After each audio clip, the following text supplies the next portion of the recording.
Mission Pro Wrestling, the symbol of excellence in women's sports entertainment.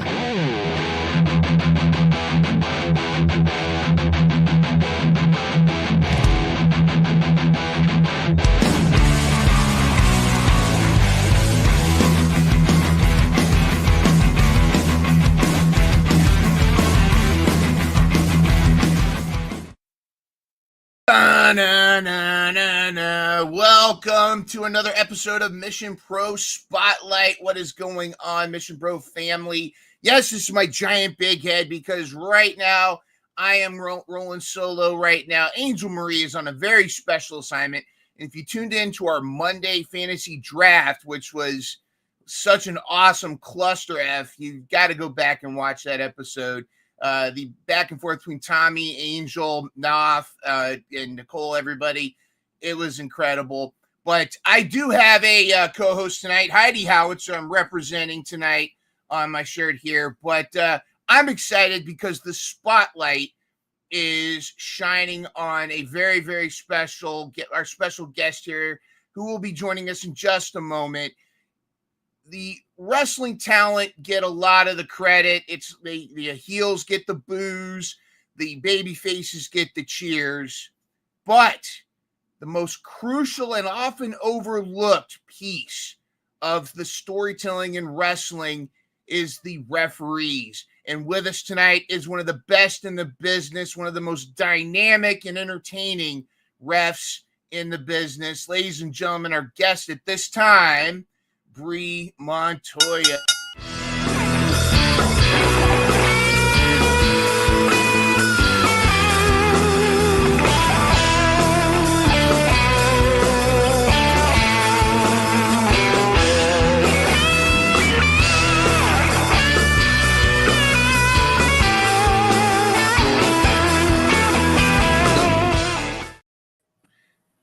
Brie, welcome to Mission Pro Spotlight. Apologies, I have been dabbling with AI a little bit, but gave you a little bit of a music video. How you doing? I'm doing great. How are you doing? I am doing awesome. I am excited. I've been wanting to talk to you for a while, and just wanted to get this is a perspective I've wanted to tap into too. We've heard a lot of mixed bag of opinions on the involvements of refs, but to me, it's something highly valued. But to you specifically, especially something we are going to get into, I think you have nailed the referee reactions. A lot of it is your reactions rival Aubrey Edwards with that or the reactions to things. But really excited to talk to you about women's wrestling. Representation of women as female referees, and just kind of get your perspective. And super excited. And also, if you're willing to hang a little bit, we'll update everybody on the news in women's wrestling. Totally. But to get everybody used to kind of break the ice and get the Mission Pro family used to you, which when Mission Pro returns from hiatus, this is a face I'm sure you'll see at some point, refereeing some of our upcoming matches, maybe our championship match when Izzy Moreno defends when she returns. However, to get everybody an introduction, we have scoured your Instagram. Our interns have been ruthless, and we have come up with some pictures that require a little bit of explanation. So, ladies and gentlemen, without further ado, let's go Insta Insanity with Brie Montoya. Well called. It's Insta Insanity.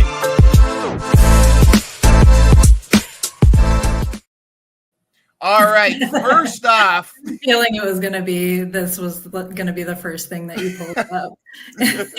So I mean, I just got to ask, what's going? Your face speaks a lot. What's going on in this picture? You ever seen the movie Ratatouille? Oh, yes, definitely. And it's funny. That's what I was wondering, if that was what was going on.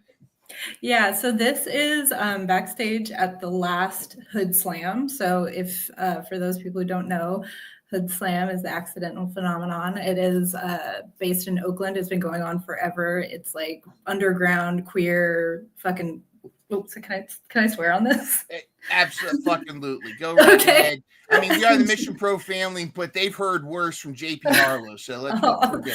We're good. I'll try not to. But it's an absolutely bonkers time. And this was backstage at last month's Hood Slam. That's me and Brutal Rob Hands. We had the unfortunate reality of being mind controlled by rats that had been feeding on the cereal from Cereal Man. If you know who Cereal Man is. Yes, who had been feeding on the cereal left behind by Cereal Man in the Continental Club in Oakland, and it caused me to throw a match and generally act crazy, and same with Rob. But Cereal Man, of course, being the superhero that he is, came in and saved the day. What a great hero moment of three cheers for Cereal Man. May him never be soggy at all. But and none of that is your fault because you were under mind control. You're under duress. Exactly. So absolutely. It was a long night for me. Yeah. I was mind controlled by a rat. I love the t-shirt says "Get Emo'd." I mean, it says "Get Emo'd, idiots." Actually. So that's emo Rob Hands.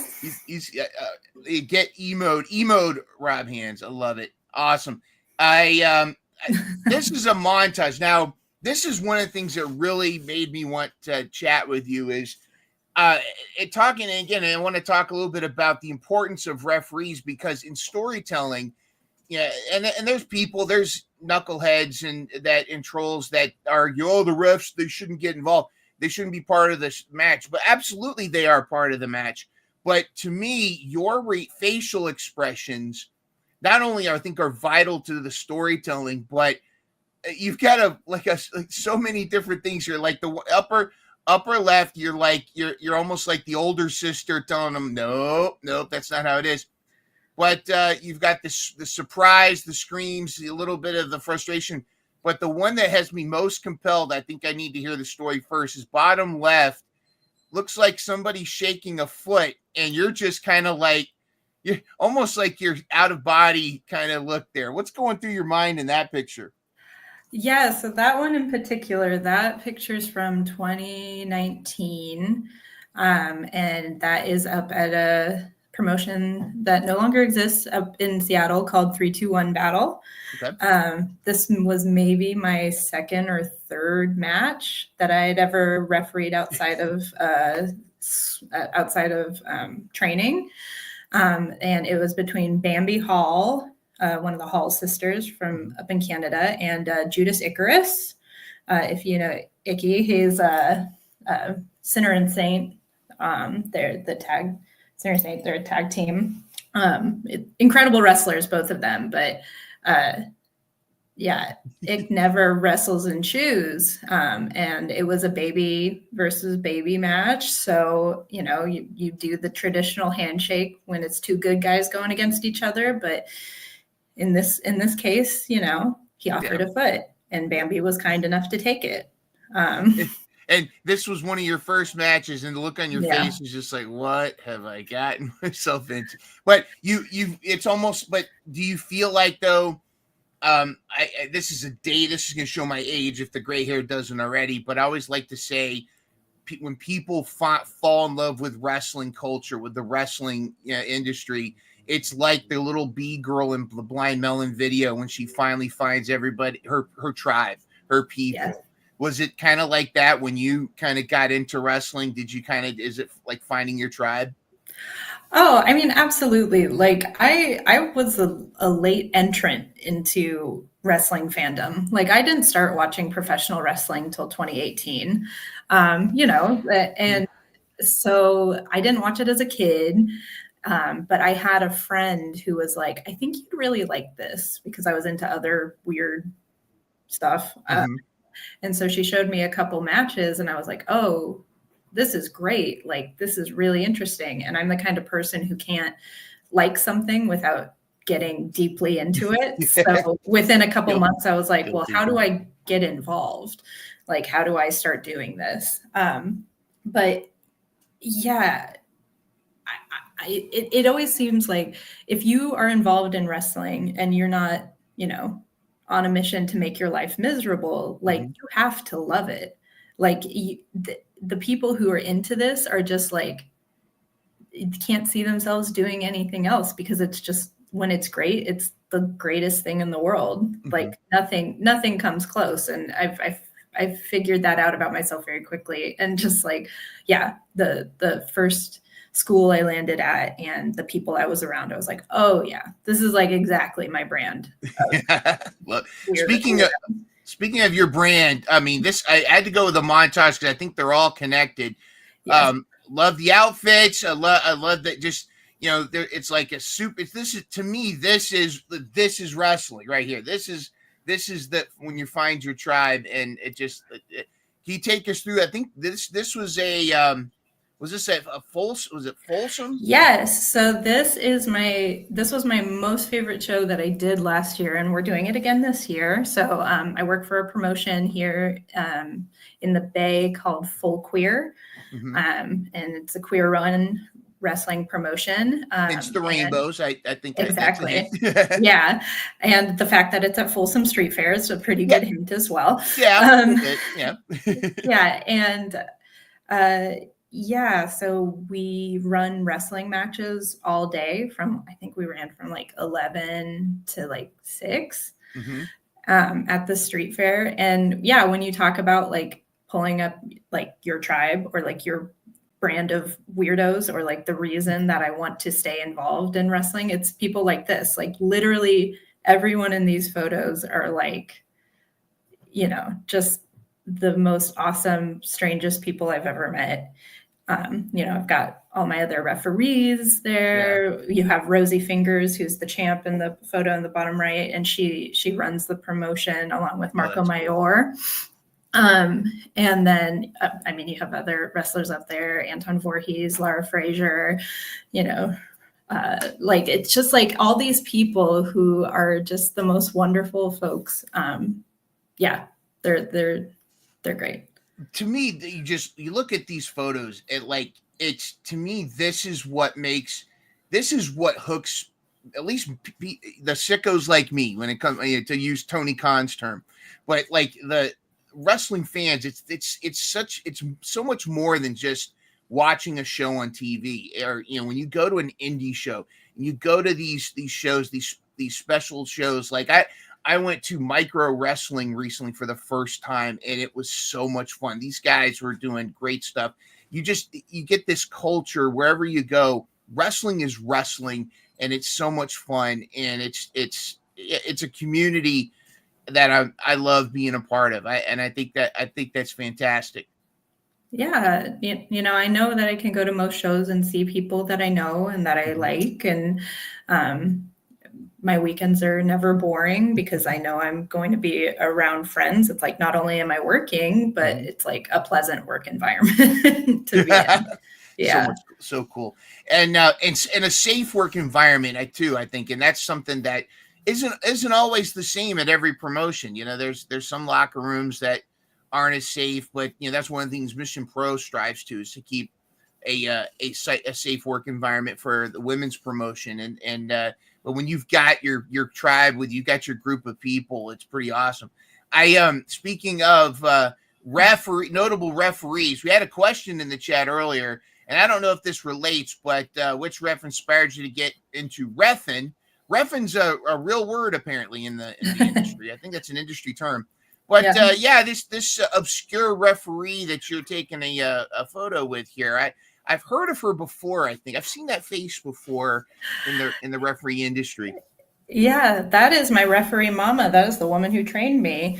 So 3-2-1 battle was in Seattle, and I would drive from Portland, Oregon, where I lived, to train in Seattle with Aubrey and her trainer and my other trainer, Chris Samuels, because they were the only local 3-hour drive, but it's local. It's wrestling terms. It's local. They were the only place that really trained referees. So that, she is it's funny when you say it's like, oh, your facial expressions are like Aubrey. And I'm like, yeah, well, learned it from my mama. Like, yeah. I mean, that's kind of how I am regardless. But they gave me such a solid foundation and such a solid, like, there's so much care. They put so much care into training their referees, because a lot of places, and this is not necessarily out of like spite or neglect or anything, but a lot of places will just put new wrestling students in to referee matches. Yeah. And I'm like, well, when you train referees and you treat it not as like a stepping stone, but as an end goal in the game, because everybody, every part of the wrestling match matters, like your show, your product will be better overall. So yeah, Aubrey is very, very dear to me. She's family, and somebody that I'm very glad to have, like, to be able to ask advice of, like, hey, this thing happened. This is weird. Like, can we talk about this? Or like, or just celebrate successes with, like, all those kind of things. Yeah. So anytime AEW is in town, like, it's very nice to be able to see her. So yeah. And I'm sure you hear or read some dirt sheet stuff or people regurgitating. Aubrey gets a lot of heat. I think totally unnecessary. I think.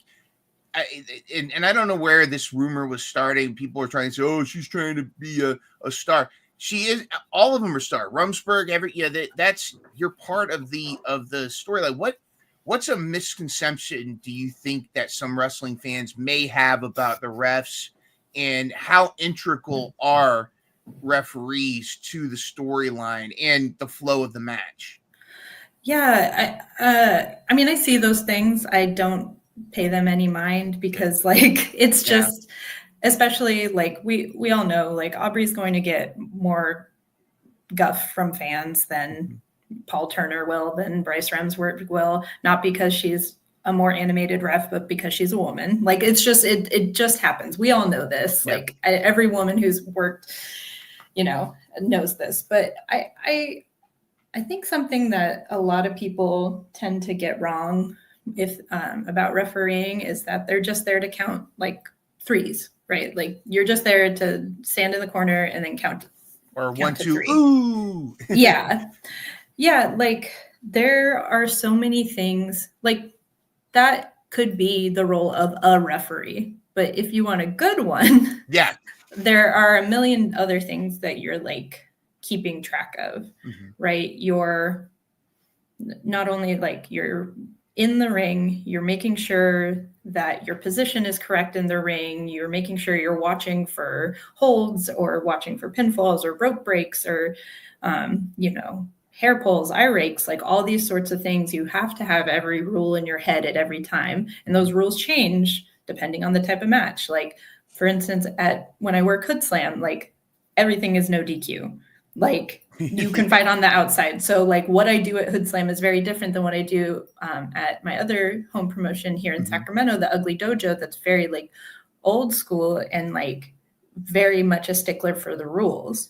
And so you have to adjust what you're doing based on that. So you're keeping in mind that, you're keeping in mind how long the match is going, you're keeping in mind the audience.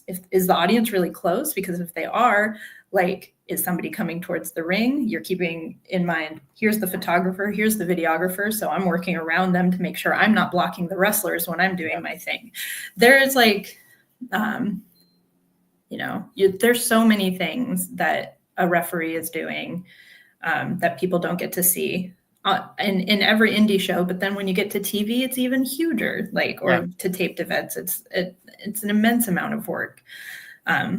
And the and people now, of course, fans, smart marks now. We know this means somebody's really hurt or something. You have to kind of communicate with everybody else going on. And I know that could be kind of tough. I mean, you essentially are juggling everything. And do you ever find that? Have you ever had an incident where you've had to think on the spot, or you've had to make a decision, or something went sideways and you had to be part of a swerve in the middle of the match? Oh yeah, that's happened where somebody's like, it's a tag match and maybe somebody like has sprained their ankle or something like that. And it's like, okay, well, this person has to be out. And then you have to tell the other person, like, they're not coming back in. There's just like constant communication between wrestlers and referees, and in some instances, referees and whoever is running the show. Yeah. So like, you are the conduit between the wrestlers sometimes. You're always communicating those things and making sure that the match works as smoothly as it can, because like good wrestlers will use the referee as a tool to help communicate things in their match and like tell the story of their match, whether I'm involved or or not. It doesn't mean that I have like a spot or anything like that, but like whether I'm involved or not. Like they'll come up and yell at you like, you're gonna be all right, he's gonna throw me. That kind of they'll kind of use you to kind of help tell the story a little bit. There's all sorts of things that might be communicated, but a lot of times like you don't need to do that. So you just are out of the way and you are there when they need you. Awesome. Like that's the thing I think that is tough, is that you have to be able to like move at a moment's notice. Like I see a lot of new referees have that problem where it's like, oh, I didn't see that pin was coming, or I didn't see this was coming. I didn't get into the spot fast enough. And I'm like, well, you start to see the setup like of how things go. Yeah. Yeah. And that comes with good training too. And if you have a good mama ref training, then you got to pass on. We got, of course, this is Angel Marie, who is my co-host. She's on assignment, and so she's mobile right now. So she just had to, and she's saying refs put so much work in and deserve to be acknowledged. Hold on, let me do it in her voice. Oh my God, Angel Marie is here. The refs put so much work and deserve to be acknowledged. So much wrestler. There you go. All right, now it feels like she's part of the show.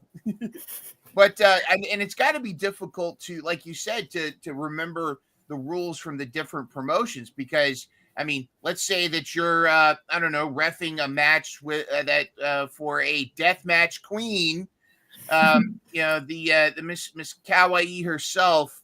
This again, just an obscure indie wrestler. I think she's been at GCW a couple of times and AEW.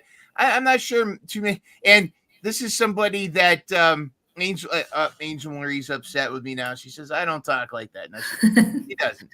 But Angel Marie did not draft Maki Ito in our fantasy draft, and she's paying for it now. But Maki Ito, what was it like meeting her? Did you ref one of her matches? And is she as awesome in person as she comes across in her matches? Yeah, this is from the same show that the first photo was. This is last month's Hood Slam. Uh-huh. So it was Maki Ito was vying for the Glampionship, which is one of the championships in Hood Slam, against Milo, another incredible. If you don't know who Milo is, I do. You need to know. She used to be from Virginia Beach, where I'm from. So yeah, Milo is incredible, and I love working with Milo, and she is a great champ. But that was the match, was Maki versus Milo for the Glampionship. And I got to work that match, which was so much fun. It was it was a pretty straight up, professional wrestling match, no death match. But as always with Milo Glampionship matches, there was interference, there was trouble. But it was a really fun thing to be able to do. Did Maki get you to sing with her? Oh no. No. But Maki did. One of my favorite moments from Hood Slam Month is Maki did sing "Happy Birthday" to an audience member who is just a wonderful supporter and just an awesome person. So I was glad she got to have that moment. That is so cool. Another veteran. This is a legend. In deathmatch circles. Very few have been able to defeat this legend. What was it like working with the deadliest doll in the business? Yoshihiko. This was Mania weekend backstage at Grap House, which is a local Vegas promotion. Awesome promotion. I had so much fun. It was my first time working for them during Mania weekend. And we've got a star here just taking a little snooze before their match, just like resting up. They had, it was very funny. It was one of those surreal moments you get in professional wrestling where I had just hustled from another show to this show, and then I was exhausted. The show didn't start till late. I knew it was going to start late, but it's just sitting there, and I was like, this is funny. Like, I've seen this doll wrestle Kota Ibushi. And now here I am in a lot in Vegas at midnight with legend. I tried to get an autograph once, but it was illegible. I yeah. Fair enough. Crooked Lane Brewing Company. This actually was just recently for a promotion called Supreme Pro Wrestling, which is they do most of their shows in Elk Grove and here in the Sacramento area. But they did this show at Crooked Lane Brewing, which is in Auburn, California, which is actually where I grew up. So it's this very small town about 45 minutes east of Sacramento that it was really fun to be able to do a little brewery show in my hometown. Very cool. Very cool. Yeah. Was there a moment like we had where Thunder Rosa put Dave LaGreca through a pallet of beers? Were there any moments like that? Were there kegs involved? Was there any beer flying anywhere? There was certainly beer flying. There was a couple of moments. We did have there was an Extreme Rules match, so the wrestlers were all out in the audience throwing drinks, and everybody was getting a kick out of it. Making children cry, which is what you're supposed to do. Absolutely. It was a good time. Just like one of my favorite wrestlers, rest in peace, Dee Boer, the AKA Matilda the Hun. She got a kick out of making kids cry when she'd come to the ring. Fantastic stuff. The praying mantis. Tell us a little bit about this picture. Oh, that was at in Vegas as well this year for Mania.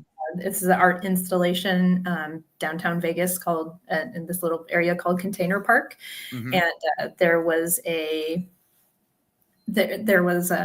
all day like outdoor wrestling show with a bunch of different promotions, Versus Pro, and Compton Mania, they had this cool outdoor show at this awesome little container park area. Yeah. I gotta tell you that Mission Pro being a Texas promotion, Whataburger is big, but In-N-Out Burger has always been my favorite, and of course, I actually lived in Northern California a little bit more towards like Fairfield, Vacaville area. Okay. And one of the best places in Fairfield to get a breakfast burrito is this place called Alberto's. I don't know if it's right off of North Texas. If you ever get a chance to get that, it's like a little tiny 24-hour, it's 24-hour Mexican food, and it's authentic, and you can get there at like 2 a.m, and the drive-through is just packed. For you? What is to you the best? The best road food when you're traveling to a show? I mean, not just like snacks too, but like what's the best road food and that you prefer? I mean, I feel like most times when I'm driving back to Sacramento from the Bay, I do end up at In-N-Out because it's open and I know it's going to be good. If there's not an In-N-Out, it's usually a Taco Bell. And those are the things that I usually eat. But like, if I'm just having road snacks, it's like Dots pretzels. Yes. Because Dots are the best pretzels. The honey mustard pretzels are my favorite. They're fantastic. A sugar-free Red Bull. They make they have a cinnamon flavored Dots pretzels, but see, I like a savory taste Yeah. And their OG dots are good too, but yeah, those honey mustard ones. Yeah. I'm all about that. Absolutely. We Thunder Rosa's known for her taco vlog. So when you come out, notice I'm saying when Mission Pro returns and we get you out here as one of our refs, we got to take you out and get you some authentic tacos. Yeah, no shade on Taco Bell. I mean, everybody can, it is what it is. But we got to get you some authentic.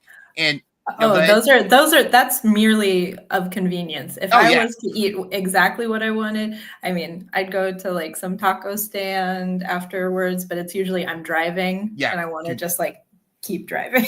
Convenience. Exactly. Yeah. Convenience is what we is why we consume some of those things. And you talked about some of these falls count anywhere, anything goes matches. I just had to ask you about this is such a great photo, and obviously the fans are really getting a close-up look at the action here.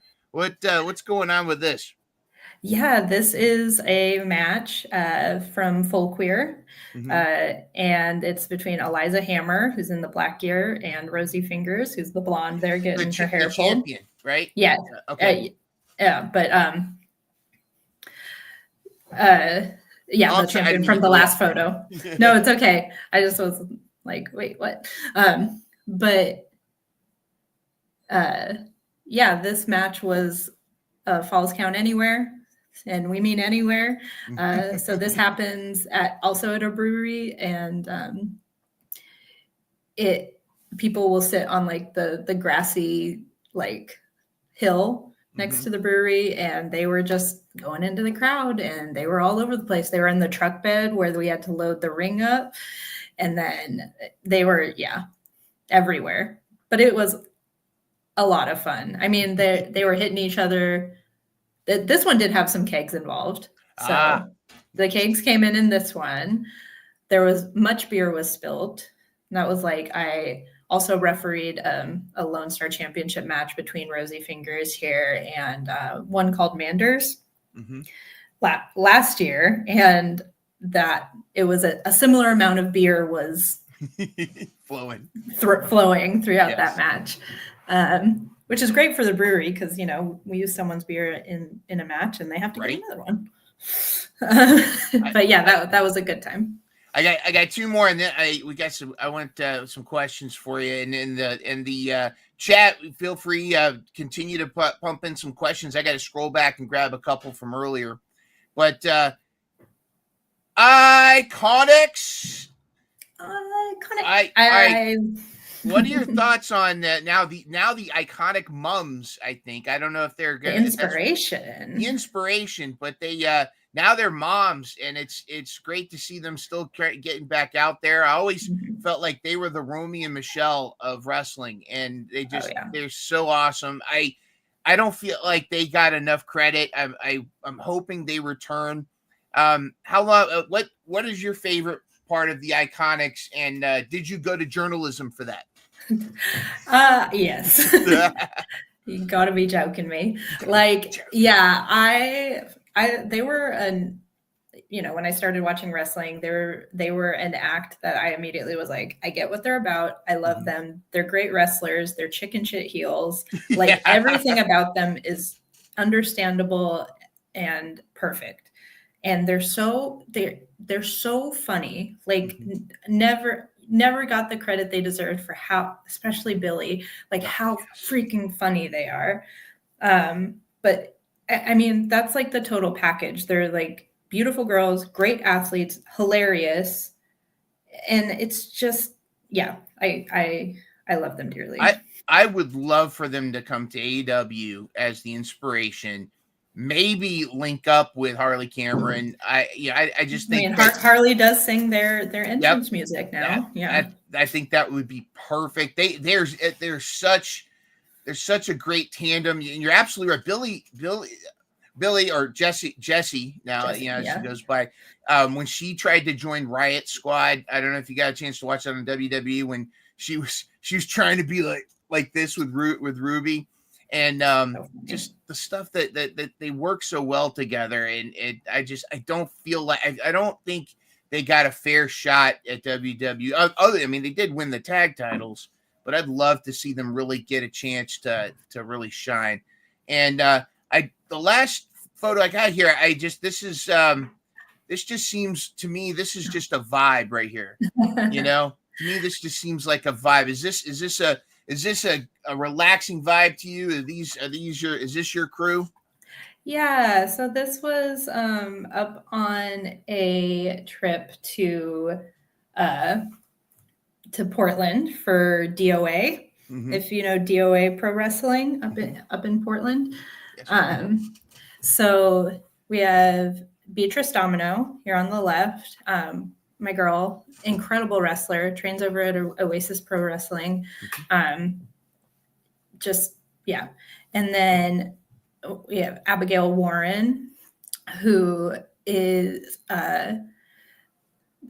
just has been kind of a day one since I moved to Northern California, a friend, and then Lee here. And this is just like hanging out, getting food before a show. This is very, very calm before the storm. Maybe, yeah, it's a very like wrestling moment. We had gotten up at like 5 a.m. in Sacramento and driven up to Portland, and we had about an hour before call time. So we stopped and got Thai food, ate, and then went to the show. Awesome. Yeah. Such a cool stuff. So like, I want to talk to you a little bit too about, you touched on it earlier. You know, we talked a little bit about Aubrey, and we talked about like what you see and the things that women in the business have had to overcome. You know, you look back at like Lufisto, Jazz, even as far back as Fabulous Moolah, Mae Young. Where do you see? How far do you first of all, do you feel like we're kind of now in a bit of a women's wrestling renaissance? And do you feel like it's more than just the token women's match in a lot of these promotions, where now it's so diverse that it's, there's mixed tags, intergender matches, there's so much of that out there, as well as just even in the major promotions. That, do you feel like the women are getting enough spotlight? Do you feel like, what do you feel like is going well in women's wrestling and women's refs? And what do you think needs more improvement? Sure. I mean, I think, you compare it to a long time ago and you think, we have come a really long way. Even, I'll chat with friends who've been around for 20 years and they're like, I can't even tell you how much better it is now than it was then. And we still have so far to go. And that is really up to, I think, the people who run companies, who have access to the finances of companies, and the fans, because, you need to show up. And if you say you want to see women wrestle, you have to show up where women wrestle. Yeah. Because, I've seen that happen before, where like I've worked all women's shows, and very blatantly people will be like, this is the least attended show that we have all year. But they're still running it, which is good, because then that means every year it'll get a little better. So we need promoters like that to be like, it might be the least attended show, but we're going to still keep doing it because this year there were 20 more people than there were last year, or, those kind of things. Like, I'm in awe of the women and non-binary and queer folks that I get to work with in professional wrestling, knowing that would have never been the case if I had gone into this industry even 10, 15 years ago, right? Yeah. Like, the fact that I get to say in a year that I can work multiple women's matches or multiple all women's shows, right? But I still work shows all the time where I'm the only woman in the locker room. Like, that happens quite often. Not quite often, but it happens. Or maybe I'm one of two or one of three, right? And the other two are like the ring announcer and a manager, right? So I think if you are a promotion or a school that is not seeing women interested or coming to you, you have to figure out why that is. Because there's something because it's not that women don't like wrestling. We love wrestling. You look at a crowd, it's full of women. Mm-hmm. And I think I don't know. I think that there's a lot of opportunities for growth there, making spaces more comfortable. Yes. And actually practicing what you preach, meaning showing up and booking women Mm-hmm. and like giving them the time to train and, How much of it? Oh, go ahead. I was just gonna say, how much of it do you think is in the hands of the bookers? Where, like, I've gone to there was an independent show in North Carolina that stood out to me because there was only one women's match, and it was in the middle. It was right before the intermission, and they killed it. They were the match of the night, to the point where I looked over, I could see the guys in the back that haven't gone on yet peeking around the corner going like, oh crap, we gotta step up our game. It was tremendous, but it's almost like a booker. You want to, it almost feel like how much of it is the booker. Not, you've got to create these female stars. You've got to have the booking there, the storyline, build them up. That, because to me, I feel like it's not the opposite of diminishing returns, whatever that means, right? But it's like you'll have like 3 or 4 little girls watching this female wrestler, and they're like, wow, I could be that. I'm a wrestling fan, but what if there might be a Billy Starks in the audience, or an Izzy Moreno, or there might be a young Mercedes Monet or somebody in the audience, and it clicks like, wow, I can be that. So I guess what I'm saying is, like, how important is the booking and representation to help promote women's wrestling, would you say? I mean, I think it's incredibly important, giving them the place on the poster, making sure that their matches are commentated kindly and fairly, because I hear commentary burying women all the time, and not in a way that I think is 100% conscious, but I will say, like, 2 of the promotions, Hood Slam and Full Queer, who I work for a lot, I don't think about gender when I'm there, because everything is completely equitable. Like, everybody vies for every championship. Intergender is not even like it doesn't matter. Genre. Yeah. So, this is putting aside those, but there's a lot of other ones that it's just like, okay, well, are women getting the same amount of attention?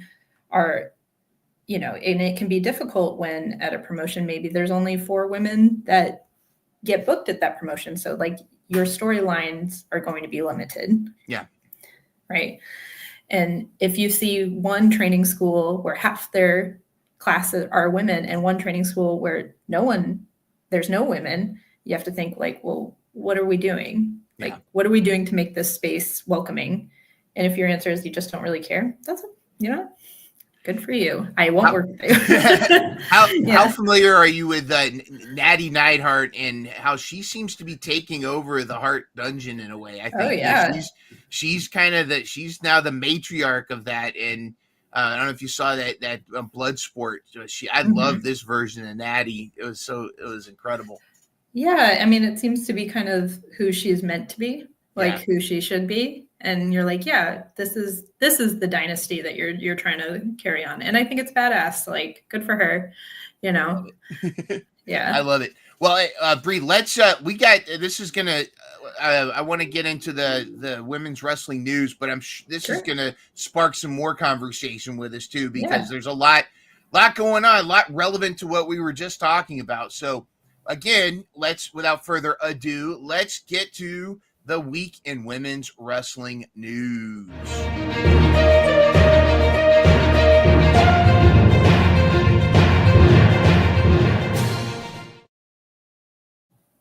All right. First, just to kind of on a serious note, we do need to update everybody. Zoe Stark, we have an update on her injury on Raw. She had a very unfortunate incident where she was doing her drop kick from the rope onto Kairi Sane. It was a misstep, and she ended up twisting her knee. She tried to tough it out and walk out off herself, but she couldn't, so she had to be taken back. And she's going to be out for a significant amount of time. Very unfortunate, especially in light that her two other friends from the one of the most badass factions with one of the worst sounding names. It was like we call it the Pink Pony Club. It was her and Sonya Deville and Shayna Baszler, three badasses, but they call them Pink Fusion Collective, and just terrible name. But she's going to be out for a while. But she did respond on Twitter, thanking everybody for the outpouring of support. Sad when a wrestler, especially someone like Zoe Stark, who just seems to really be starting to catch fire, gets laid up like this. But it could also be an opportunity for her to rebuild and come back in a year or so, and kind of come back with a new gimmick. Are you familiar with Zoe Stark, and did you see this incident on TV or hear about it? I saw the clips when they were circulating, and it's an awful thing to see. I mean, the nature of the beast is, unfortunately, you are going to see injuries happen the longer that you're in this. It happens, and it's terrible every time. Like, you see that 1 second, you're like, oh my God, that's 8 months of someone's life, right? Or or it could be the rest of their career. Like, you just don't know. Mm-hmm. But at the very least, you see a knee bend that way, and then you're like, it takes 1 second, and nobody's at fault. It's just these are incredibly high risk athletes doing. Even the most simple stuff can be really, really dangerous. That's what I was gonna say. It's like sometimes they'll do these incredible spots and be fine, and then they'll do like a simple move, and Mike Santana, when he got injured in AEW, it was just a simple move, and he just bent wrong, and he was out for a year. But we wish Zoe the best, speedy recovery. She's a badass. She's gonna come back, and it's gonna be awesome. So hopefully this will be able to give her some time to kind of refocus and come back with a whole new spot. Just really quickly, an update on the Money in the Bank. If you haven't been following everybody, there's 3 already in. Our girl Rox-C, Roxanne Perez, Mission Pro alumni. She is in Money in the Bank. Also, Mommy Rhea Ripley's there, and Alexa Bliss. We're excited. We're so excited about Alexa and Rox-C locking up. That's a match we've been wanting to see. And I guess the next triple threat is Charlotte Flair, Zelina, and Julia. Out of all of these ladies, who do you think has a shot at Money Bank, and who's your favorite out of these ladies here? Out of all 6 of these? All 6, yeah.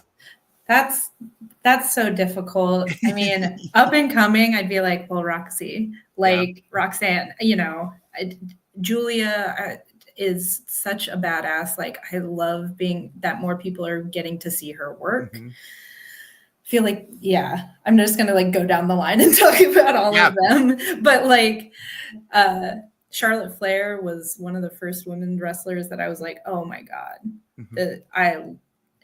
people rag on Charlotte way too much because I am a Charlotte apologist. I was going to say, do you think people are fair? Like, she gets a lot of criticism, but how much of it you think is just, well, that's what everybody else is doing? I don't know. I always go back to it being it's people will say stuff about Charlotte that I hear them, complain about John Cena or Randy Orton, but they're like, but it's John Cena, Randy Orton, they're legends. And I'm like, Charlotte's a legend in the making. Let's be real. I would argue she's up there. I mean, she's one of the four women's evolution group there. Yeah, absolutely. Yeah. But no, I mean, Alexa had maybe the hottest return you've ever heard when she came back. And people obviously want to see her. So I'm like, put her in everything. You gotta love little Zelina. I mean, bless her heart. I'm so happy. I was so conflicted when she won the United States Championship because I love Green. and her business that she's been doing with that championship's great. But Zelina needed this. I mean, I think she deserves it. I think it's fantastic. So this is going to be awesome. I don't know who from those three is going to get to Money in the Bank. It could be anything happen. I have a feeling Charlotte's not going to win the triple threat match, and Jade Cargill is going to cost her. And because I've wanted the Jade versus Charlotte back when Jade was in AEW, and rumor was Ashley Flair was going to come to AEW, but that was a long time ago. AEW Double or Nothing this weekend, ladies and gentlemen. I'm super excited. We've got and I hear that there's another women's match that will be announced tonight at Collision. I can't, but there's right now there's the AEW Women's Championship. Mina, who is now officially All Elite, is going against Timeless Toni Storm. And then Mercedes Moné versus Jamie Hayter for the finals of the Owen Hart Cup. Winner will take on the champion at All In. Brie, your thoughts on these matchups, and then I'll reveal the we got some protesting in the back. We got some. I know. I got a cat. Yes. She's being very annoying. Sorry. My attention. I know. Absolutely. But your thoughts on these matchups? Who do you think? Who do you got? Who you feeling? And then we'll talk about the other match that will be announced tonight. Oh man, I am so excited for both of these matches. Like these four women are literally top of the line wrestlers. Like could not be better. So I would watch them, wrestle anybody. But Toni and Mina, I think, will have a really great match because they have all this history. Toni is absolutely on fire. I'm obsessed with Toni Storm. The whore you all adore. Yeah, she is. She's fantastic. Mina, every time I see her, she's so lovable. But she's not a pushover. Like it's hard sometimes to have like a sweet, lovable character that's also just like so intense. She's great. Willow. She's hot. Yeah. Well, Willow is number one. If we were talking about the most lovable badass, that would be Willow. But yeah, I mean, I feel like Toni has to retain here. That's, Will we see Mariah May? Girl deserved a vacation. Maybe we will, maybe we won't. I don't know. Yeah. Good point. Yeah, she lost about half her blood, so who's to say? Yes, she had to recover. Is Mercedes Moné the AEW Charlotte Flair from the standpoint, does she also get unnecessary criticism? Yes. I think that Mercedes hate is so forced. I am a Mercedes defender. Every woman she wrestles, she elevates. Every woman she's had a feud with, she elevates. Like she's the gold standard for women's wrestling to me, I believe. And, there's so many women who can, you think in the last year who can say they've had like their best match against Mercedes. Mercedes and Athena, like that, it's just like insane, an insane match. Like Mercedes and Willow, I would watch them wrestle every night. And Statlander, insane. Like her and Stephanie Vicker, like that was incredible. She elevates women's wrestlers. And I have to admit, I thought I was worried when she first debuted in AEW at first, because she didn't wrestle right away, and I was like, oh, come on, let's get her in the ring. That first match she had with Statlander, that's like, oh, there she is. I'm like, there she is. And then ever since then, she's been great. I think that pairing with her, the Mitty Monet with Harley Cameron's puppet, I mean, her playing off of that is great. That was so, like, it could have been such an unbelievable feud, right? And it was perfect because it was short, I don't think but it made you believe, right, that Harley could win. And that's what great storylines do. They make you believe. And I'm so excited for this one. I mean, Jamie Hayter is just such an elite wrestler. She is incredible, and they're gonna kill each other, and I can't wait. Who do you got? Because like I think I'm with you on Tony retaining, but who do you got? Mercedes or Jamie? I have two different wishes. What do you think? Part of me wishes Mercedes retains because I want her to. Excuse me, because I just feel down the line, her and Athena is a story that needs to be brought up again. Yes.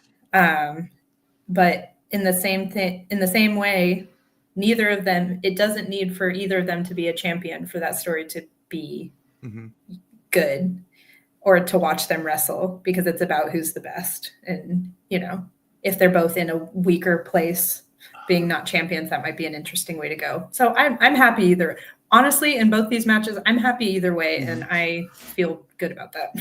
Now, it hasn't been announced yet, but it has been pre-recorded, so I'm just going to drop one spoiler. It's not a spoiler of any matches tonight, because Collision was pre-recorded, but they did announce for Double or Nothing, I think it's on the buy-in, but they have officially announced Megan Bayne and Penelope Ford versus TNA. Tenacity and Aggression. Right? That's Harley Cameron and Anna Jay. Tenacity and Aggression, TNA. Yeah. Hilarious. No, I love that. Like I love the addition of Megan Bayne to the roster. I love that they can pretty much put Harley with anyone and have like a good fun time. I loved seeing Penelope in a role because she's fantastic, and she was gone for a really long time. So that's great. I think all four of those ladies are fantastic. And then we talked about already history in the making. Where'd I go? Oh, it's a slide later. History in the making is Willow and Marina Shafir are going to be part of Anarchy in the Arena. The first time women have been part of this match, and I hope Willow beats her ass. I hope Willow beats up some of the boys. Yeah, I've wanted Willow versus Brody King. I wanted Willow versus. I love that she got a couple waxing on Mox last night. I think that and Mox would sell it too. That Willow would, if Willow pounced Mox. I want to see the Willow pounce Mox or Claudio. I think that would be tremendous. Yeah, no, Willow is such a special wrestler, like kind of lightning in a bottle with her. Yeah, I would watch her do anything. I will. And we're short on time. I got to get to this. It was in the Wrestling Observer. They had Tony Khan was on the scrum, and he was asked if he has considered women's tag titles. And Tony Khan gave this kind of a similar response that he usually does. He said that we're having a great 2025, and he's focused on putting the best shows they can. He said he would like to do that as a goal and realistic to see at one point, but he's been focused on building back the men's division and working around injuries. So to me, it's not a no, but I feel like it was kind of is it time for us to have women's tag titles in AEW? Yes. Thank you. Yeah. As long as they put them on TV. Yes, absolutely, and they need their TV time. Because here's some teams right here. We got Julia back with Sky. You got Tenacity and Aggression, Megan Bayne and Penelope. There's tag teams, and maybe the Inspiration Mums could show up then. There's Anarchy in the Arena. We got, of course, Willow and incredible teams. This is just and all right. The theory is, Gabe Kidd is going to be involved, and he's going to stick his nose in. But I have a feeling someone else who not only has beef with Gabe Kidd because Gabe Kidd broke his leg a year ago, but also hates Claudio, is probably going to blame Claudio for Moxley's turn, and is probably going to come to the aid of Kenny Swerve and Joe's team. Eddie Kingston might be showing back. I think that would be cool. Are you excited for Anarchy in the Arena? Oh, I'm very excited. Like if I was shown the team on the left and was like, you have to fight these people, I'd be like, I'd simply throw myself off a cliff. So like I just yeah. Like no offense to John Moxley and the rest of the gang, but I just sorry. Powerhouse Hobbs joining the ops. I mean, that moment I still get chills when Powerhouse. Yeah. And then also this is they continue to tease Thekla, the toxic spider. That this freaked my wife out. We're watching and the spider goes across the screen. She thought it was real. But yeah, that's another hint. How familiar are you with Thekla, and are you excited to see her in AEW? Oh, I would be thrilled. I think it would just kind of add to the depth of their roster, and I think it'd kind of be undeniable. I think she would fit right in, and like her style, like I would love to see her wrestle Tony, love to see her wrestle Megan, like love to see her wrestle Willow. Like there's just so many matches that would be incredible. So yeah. I'd love to see it. Before we wrap it up, we have our we're a little conflicted this weekend here at Mission Pro Spotlight. Those of you that know, we have 2 Mission Pro alumni duking it out. Our Mission Pro champion. We have Izzy Moreno and Calientita, May 24th, Saturday at Blood Money. This is going to be at Corpus Christi, and this is going to be I'm conflicted. I still don't know which way we're going to go. This is the Izzy report. Izzy also is taking on Elena Black. This has been signed for July 27th. And what's kind of cool is back when little Izzy was doing the hot tag, her podcast, she interviewed Cora Jade, and now look at this. Now that's Elena Black and Izzy Moreno finishing the story, if you will. Now, Cal and Teeth, this is kind of how this is we've got some promos we want to share. They both cut a quick promo, and Brie, I want to get and I want the chat to let us know who had the better promo here. I'm going to play each one. They're only about a minute or so long. Let us know in the chat, and Brie, I want to get your instant reactions. First, Izzy's promo. I want to get your reaction, and then Callie Tita's, and then who do you think is coming out on top? Here's Izzy.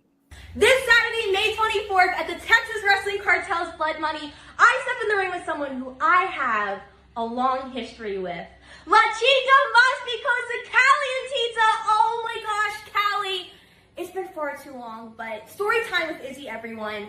We actually came up together from training in that half burnt down warehouse to your very first match, but let's be honest here, Callie. I know you're dying for the spotlight to be put on you again because you live in the darkness of irrelevancy.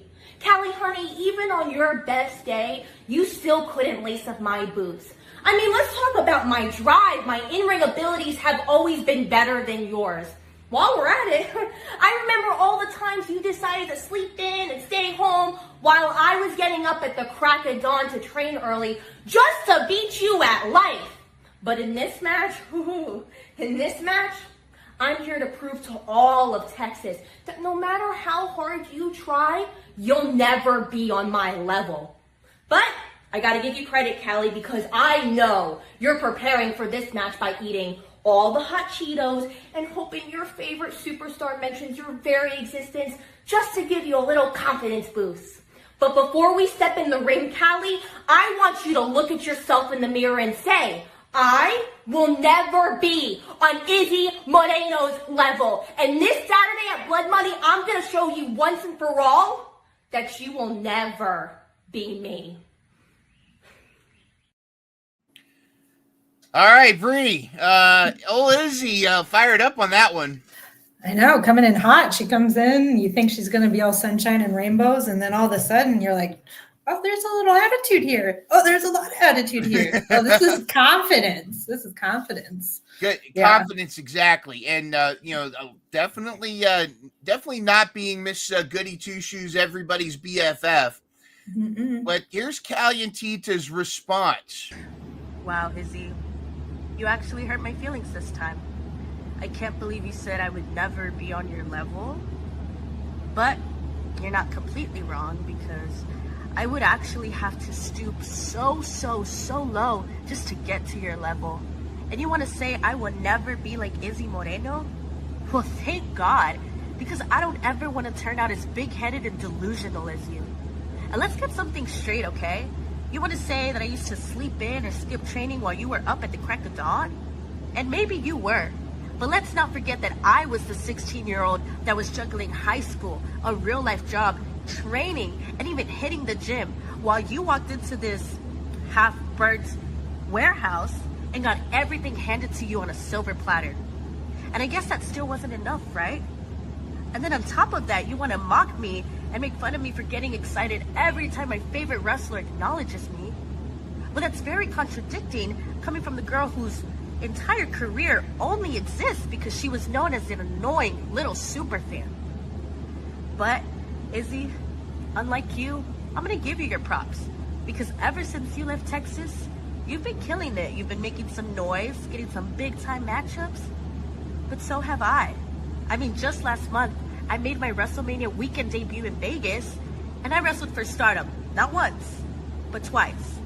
I hold singles championships here in Texas. Oh, and they're active championships. But I'm done talking, Izzy, because this Saturday at Texas Wrestling Cartel's Blood Money, I'm gonna walk out a winner regardless, because I get to do to you what so many people want to do, and that's kick your ass. So, nos vemos this Saturday, muñequita. Mwah. All right. So, what Italian Tita bringing some spice. Yeah. What do you think? This is kind of us right now too. This is our BFFs versus the Maspicosas.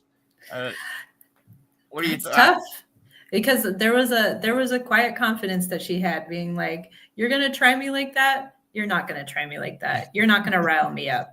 I know what I am," and I like that. I like that too. Confidence is key. Confidence key. Brie, this has been fantastic. I the time flies. Just I'd love to have you back and talk more AEW specifically, but talk more women's wrestling another time. It's just been awesome. And where is this? Let me just see. Is this the socials where everybody can find you? Ref Brie Montoya, just all one word. Yep, Instagram and Twitter, X, whatever, and that's where you can find me. It's still Twitter to me, you know. Yeah. Well, awesome, Brie. This has been phenomenal. Thank you so much for joining us, and thanks for being here. Of course, yeah. Thank you so much for having me, and yeah, I can't wait to come back. Absolutely, it's been cool, and we're looking forward to your next match. And on behalf of Brie, on behalf of the absent Angel Marie, who I know is on assignment, she's doing awesome stuff. It's really, those of you that know, it's actually going to be really cool stuff. For the Mission Pro fan, we will see you. This is Mind Runner, Mid Runner, of course, when Thunder Rosa talks to me, bidding you all adieu, goodbye, mwah, and good night. Swagger down the street with your red lips and funky beat. You better hold your head up to the sky. I'm gonna roll with you till the day I die.